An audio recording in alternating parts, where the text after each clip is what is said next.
It's Thursday, April 28th, and this is now on HNN. Moderna asks the FDA for emergency authorization for their COVID vaccine for children under the age of 6. Russia is warning the West not to interfere with their war in Ukraine. I'm Skyler Henry at the White House, where President Biden is urging Congress to approve more funding to support Ukrainian troops and put the squeeze on the Russian economy.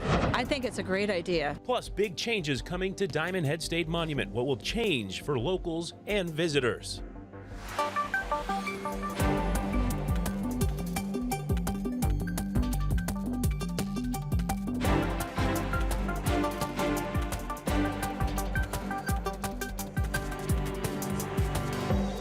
Aloha, everybody. Happy Thursday. Thanks for being with us. You have Mark and Casey filling in for Ashley and Jonathan. Always a pleasure to have you here, Mark. We've got a lot to get to, starting with big developments in the world of the pandemic and the vaccine. That's right. Moderna has submitted a request to the FDA for emergency use authorization for a vaccine for children. If approved, it would be available to kids between 6 months and 6 years old. Nancy Chen is following this for us.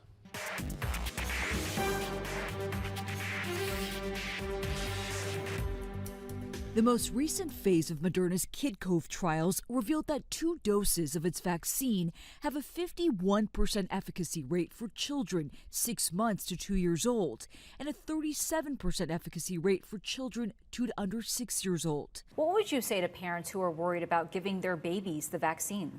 Well, look, I think the results should comfort you. Dr. Paul Burton is Moderna's chief medical officer.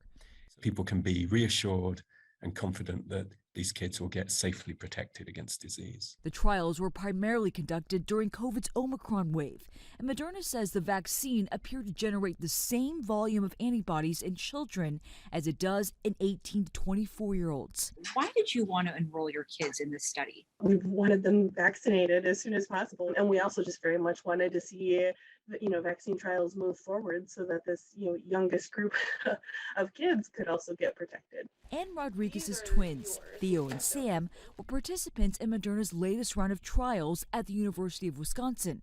She told us it was important to her family because her husband and mother, while vaccinated, both had pre-existing conditions that put them at higher risk for COVID's most severe effects. One. That's Theo getting one of his shots in November. When he and his brother turned 5, the Rodriguez family learned that Theo had received Moderna's vaccine and Sam received a placebo. They unenrolled Sam from the study so he could get the Pfizer vaccine. Are you glad you got this done? Yeah. Rodriguez told us the experience has been a huge relief. The last 2 years have been nothing that we would have ever imagined. Having vaccines for these youngest kids feels like a light at the end of the tunnel. As for side effects, Dr. Burton told us some Moderna trial patients experienced injection site pain or a low-grade fever, both normal reactions. The company's announcement comes as the FDA says making a vaccine available for kids younger than 5 is one of its highest priorities, only after careful and thorough analysis of relevant data. Nancy Chen, CBS News, New York. Dr. Anthony Fauci is clarifying comments he made about the pandemic. On Tuesday, he said the U.S. was, quote, out of the pandemic phase, but now he says he meant to say that the country is out of the full-blown explosive phase of the pandemic. He told the Washington Post, quote, we're really in a transitional phase from a declaration of the numbers into hopefully a more controlled phase. That's in line with the stance of the Hawaii Health Department, which is transitioning its focus from emergency response to public health management. As part of the transition, COVID will be handled more like other diseases, something healthcare providers diagnose and treat. We are not planning to impose new mask mandates or vaccination requirements at this point in time. We will continue to evaluate the situation. Governor Ige and the state's top health officials stressed that the pandemic is not over and that COVID is not going away anytime soon. The state will continue monitoring for new variants and conduct wastewater surveillance to track the level of COVID in a community. Also new for you today, the suspect accused of setting an elderly man on fire in Chinatown pleaded not guilty in court today. 29-year-old Charles Burns faces arson and drug charges. If convicted, he faces up to 25 years in prison. He's being held at OCCC with bail set at $500,000. The victim suffered serious injuries. And tomorrow is the deadline for the state legislature to take action on the bill to raise Hawaii's minimum wage, and people are calling for that action. Prosecutors want the $1 million bail revoked for the Oahu man charged with murdering his wife's lover. Eric Thompson is accused of shooting and killing John Tokuhara at his Waipahu acupuncture clinic in January. Thompson has been out of jail since February when he posted bail. This week, prosecutors filed a new motion asking a judge to keep him locked up. They argue he's a flight risk as well as a danger to his wife and her siblings because prosecutors say he mistakenly believed her siblings helped her carry out the affair. The decision on whether or not to revoke Thompson's bail was delayed for now. We asked one of John's longtime friends, Nicole Trazo, what it was like seeing his suspected killer in court. It's hard. It's the first time I've seen him in person, so it was hard to see him, and of course not being able to say anything or and he just looks like he has no remorse, so it's really upsetting. There's a little disappointment. It was regarding his bail, so he is out on bail until possibly next week when there's another court date, which they'll decide if his bail is revoked or not. But it's also good to see that the court cases are, the court case is moving along, and that hopefully we'll get justice soon. Honolulu Police said they have arrested the suspect accused of stabbing a 17-year-old girl in Kapolei on Thursday morning. HPD said an 18-year-old woman was arrested on suspicion of second-degree attempted murder. Emergency Medical Services said the 17-year-old victim apparently suffered multiple stab wounds. Paramedics provided advanced life-saving efforts and transported her in critical condition to a nearby hospital. Honolulu's interim police chief says the rise in violent crimes is coinciding with a nationwide trend because of a drop in pandemic rules. Oahu has had 13 murders this year. That's on pace to end 2022 with more killings than pre-pandemic times. And HPD says more criminals are also using guns. The interim chief told police commissioners that the department is trying to adjust. We do use technology and different predictive models. We also do utilize plainclothes officers and uniformed officers in various capacities when we see trends and hotspots in certain areas. People who are victims of crime or the people who live in these neighborhoods where that's happening, I'm sure to them it's very, very serious. So, when we're talking about numbers, it's not to minimize what's happening to any of these people. Vanek told commissioners he could not provide specific numbers on Oahu crime rates, but promised to have them at the next meeting. Well, tomorrow is the deadline for the state legislature to take action when it comes to raising the state's minimum wage, and action is what a lot of people are calling for. Supporters gathered in Kaka'ako to urge lawmakers to pass the measure. Legislators are working on the terms of the bill as the timeline has already been sped up to reach $18 an hour in the next 4 years instead of 8. Small business owners argue that's way too fast. We're probably going to have to start eliminating positions in terms of, entry level and, what we'll be able to, because the training alone, to hire somebody at even the $10 an hour and have them show up for 2 days of work, and the time spent by managers training them and whatnot, that's a huge burden to the company. When you pay people higher wages, they put it back into the economy. So what I would say to business owners is don't panic. People are already paying $15. Some businesses are paying $17, and it hasn't hurt their business. Regardless of what happens with the bill, both sides agree more needs to be done to increase affordability for all Hawaii residents. State lawmakers have agreed on a supplemental budget that includes $50 million for nonprofits and community initiatives. During the pandemic, the state suspended the Grant in Aid program, but now with record tax revenue coming in, the chair of the House Finance Committee calls it an unprecedented opportunity to fund new projects. The final version of the budget adds up to $25.6 billion for operations and $6 billion for capital improvements. And we're also told no one at the University of Hawaii will lose their jobs.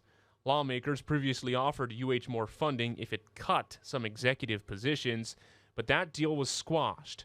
The bill will now go to a final vote in both chambers before it's sent to the governor. President Biden is asking Congress for billions more in aid to Ukraine as Russia intensifies its attacks. Here's Skylar Henry from the White House. President Biden is asking Congress for $33 billion in additional aid to help Ukraine defend itself against Russia. The cost of this fight is not cheap, but caving to aggression is going to be more costly if we allow it to happen. The proposals include more than $20 billion to keep vital military assistance, such as artillery and armored vehicles, flowing into the country. The president also wants to make it easier for the federal government to use assets seized from Russian oligarchs to compensate Ukraine. We will not let Russia intimidate or blackmail their way out of these sanctions. We will not allow them to use their oil and gas to avoid consequences for their aggression. President Biden is scheduled to visit a Lockheed Martin facility in Alabama next week, where he says he'll thank the American workers that make the Javelin anti-tank missiles there. The U.S. has already sent many of those weapons to Ukraine. On Thursday, Senate Majority Leader Chuck Schumer said lawmakers must work quickly to support Ukraine and to get pandemic funding. This is a fight of democracy against authoritarianism. So every penny we approve for Ukraine is money well spent. 9 weeks into the war, Russia has intensified its attacks in eastern and southern Ukraine. But Ukrainians are standing strong. Russian President Vladimir Putin is warning that any country that interferes in Ukraine will face a lightning-fast response. Skylar Henry, CBS News, the White House. A Maui church is collecting donations for another disaster relief shipment to Tonga. It's been 3.5 months since a massive eruption and tsunami left the nation in ruins. Families are still dealing with the damage and now a COVID outbreak. Members of the St. Teresa Church in Kihei built 11 wooden crates. They hope to fill them with donations by this weekend. So we're just taking whatever donations. If you have something, drop it off. Whatever you guys can help with. I know everybody's struggling. Help your family first. And then if you have something that you can help us with, donate anything. Tonga is now accepting aid again after halting shipments because of COVID. The church will collect donations this Saturday from 8 a.m. until noon. Well, we have seen a wild real estate market. Are interest rates on their way back up? Is this a good time to buy, or have you missed out? Howard Dykes checked in with a leader in the industry to find out. You prepared a real-life example, somebody who wants to buy a condo for maybe the first time and they can just barely get enough money together to get something that costs $500,000. Good point, Howard.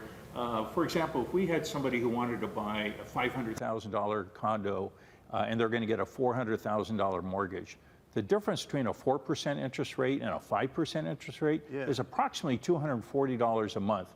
So it really has an impact on their price point going forward. And there are some people for whom that can make the difference between being able to afford it or not. Absolutely. And getting those down payments together is really important. And there are down payment programs to help them with that right now. Now, in the old days, if you couldn't afford it here, you could always set up life anew in Las Vegas, and a lot of people did that, moving to Henderson. But now we're seeing many of these same trends on prices and mortgage rates on the mainland, too. We are. And it's not just Henderson, it's across the country.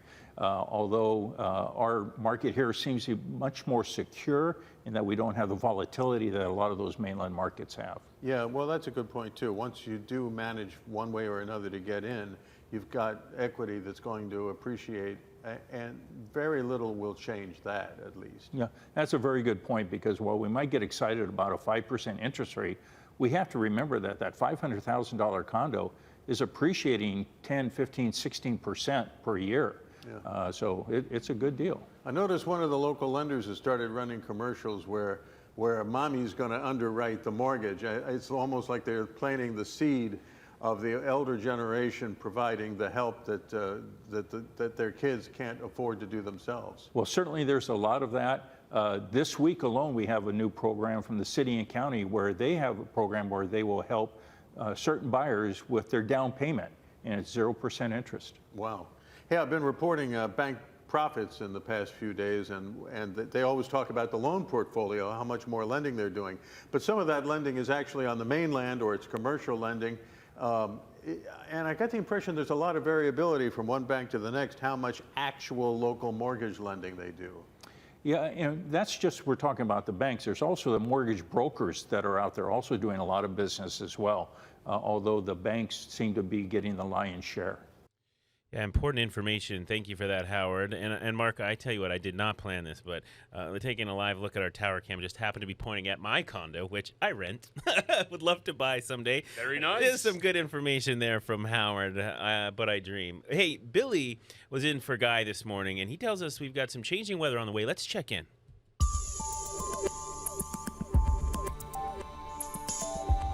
Let's go ahead and break things down county by county. Kauai will probably see the most rain of all the islands today. Partly sunny, some scattered showers, 80 degrees daytime high, and there will be some cloudy conditions. It's going to be a mixture for Oahu. Some sunshine, some windward and mountain clouds drifting leeward at times, and then, of course, Maui County will see the most sunshine. Hawaii Island, it's a mixture. Depends on what side of the island you're on. If you're over on the Hilo side, you'll probably see more clouds and rain. Over on the Kona side, it'll be partly sunny, but of course, there's those afternoon clouds and light winds. Real quick look at the surf for you. Surf 2 to 4 everywhere except the west side, 1 to 3. Surfers, not to worry. You do have swells coming up next week for both the north and the south facing shore. The online system for out-of-state visitors to book reservations at Diamond Head is now live. Here's a look at some of the changes. A beautiful day up here at Diamond Head. It's easy to see why so many people want to hike this trail. And one of the big problems is that so many people want to hike this trail. In 2019, during the peak of the winter travel season, they saw a record here, 6,000 people in one day. That's a lot of congestion. So the hope is this new program will make things much more enjoyable for tourists and locals alike. So how's it all going to work? How's it all going to roll out?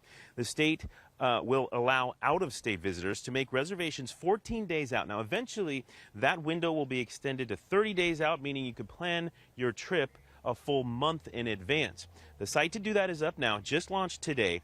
But the first day reservations are required is May 12th, which is exactly 14 days from today. So there's no real point in trying until tomorrow. This is a new strategy that we've seen at Hawaii state parks like Ha'ena on Kauai and on Maui at Waianapanapa State Park. This is all meant to ease the impact on the land and make everybody's visit a little more pleasant. This morning I spoke to a visitor from Los Angeles who says he has mixed feelings but thinks it could work. So we just drove up to the park and the lot was full for the third time consecutive that we've been here. Yes. So when you hear about the fact that they're implementing a reservation system where you'll have a set time, how does that make you feel? I think it's a great idea. It has their ups and downs. So the negative is that you just can't come in and park anywhere that you want. The positive side is that you can make a reservation and a parking lot will be guaranteed when you arrive here. You may remember in 2020, the Department of State Parks increased fees from just $1 for walk-ins, $5 for parking, to $10 for parking and $5 per person for entry. The Department of State Parks Administrator Kurt Cottrell says this is all part of a new way of managing these resources. It's what the whole state is trying to do in general, which is bring in less visitation but optimize income in doing so. And so our pricing reflects that whole paradigm shift of, hey, you know, for years we were an all-you-could-eat buffet. And we were giving our food away, and now, like, no, sorry, we're more like, you know, a high-class restaurant. You got to get advanced reservations for your table, but we can provide you better service because there'll be less people. We still don't know exactly how many people the state is going to let in on any given day. They say they're going to try and see how this all works. They could move that number up and down, but they assure the public that this will mean better things for local hikers and the environment. No cash will be accepted here at Diamond Head State Monument, and tour bus operators will have their own reservation system. Their customers and guests will have to reserve online as well. Let's check out what's making the rounds on the internet. Check this out. I saw this the other day. Yeah, over in Ohio, a big rigs brakes fail came close to hitting a school bus filled with kids and other vehicles on the road. I mean, this footage is something else. Now, it shows various angles of the driver of the 18-wheeler quickly switching lanes to avoid the bus and other vehicles when he realizes he was unable to stop. Oh, man. The driver of the rig finally came to a stop about a quarter mile out, and the incident remains under investigation. Fortunately, no injuries were reported. That is horrifying. Let's watch that one more time. And you really, I mean, good maneuvering by the truck driver, the dump truck driver, because he just, I mean, think about that. I mean, it'd be hard to pull a car in through there. So good job there. It kind of makes you worried about ever sending your kids anywhere, right, Yeah, Mark? Gosh. Awful. You never know what they're going to run into. Well, it is time for some good news now. Let's check it out.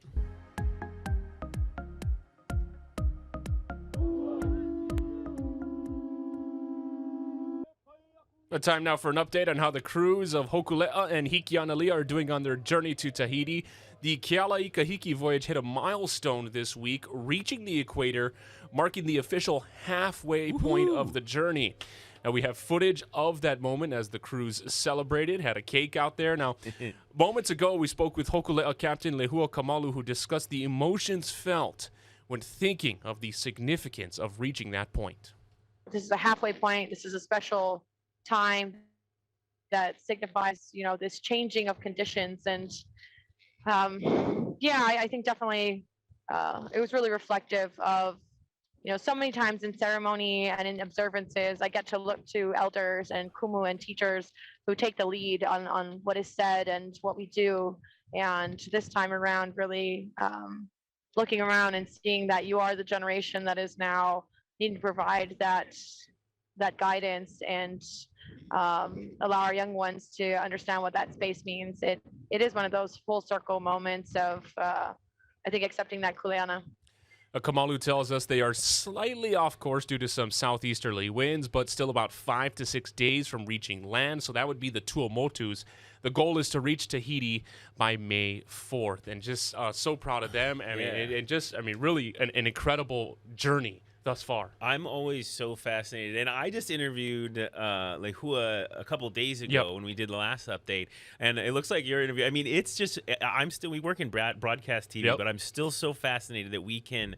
The fact that we can do an interview like this? Satellite, and even though it's a little choppy, it's still fascinating because, I mean, when you had satellite dish on, you know, back when they first started having them, you had to angle that thing just perfectly. You think about them trying to get a good signal out there while the boat's going up and down. It's awesome, and it's just so cool to see, especially because they have a younger crew this year, right, Mark? Oh, yeah, and this is just, I mean, Nainoa Thompson, Bruce Blankenfeld, they have discussed the fact that the importance of this journey is the fact that it is a training voyage. It is a precursor to the Moana Nui Akea voyage, the expansive voyage across the Pacific. And so to have these young crews so involved right now and just really reaching the milestones. And one of the things you think back to is before these crews left Sand Island, Nainoa Thompson, he told all of them, you guys are good, but you guys are young, and you have no experience out in the open ocean and deep water. And so once you get to these points right here, and what's happening with Kealai Kahiki is essentially they're getting a crash course and a master class into what it's like being a navigator. So really proud of them. Yeah, very proud, and thank you for what they do, keeping that tradition alive. So important. Well, I want to leave you with this last cool story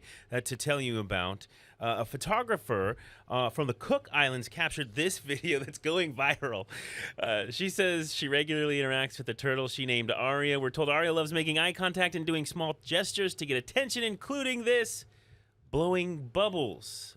Steve Uehara talked with that photographer a little earlier today. She has a real special personality, seems to always be liking to, copying human attributes and trying to do little tricks. And so every day she's trying to step it up a little bit. I absolutely so she's like, love what that. next? What next? Blowing bubbles, the bubble blowing honing. The wonders and mysteries of nature. So good. Yeah, thank you so much for being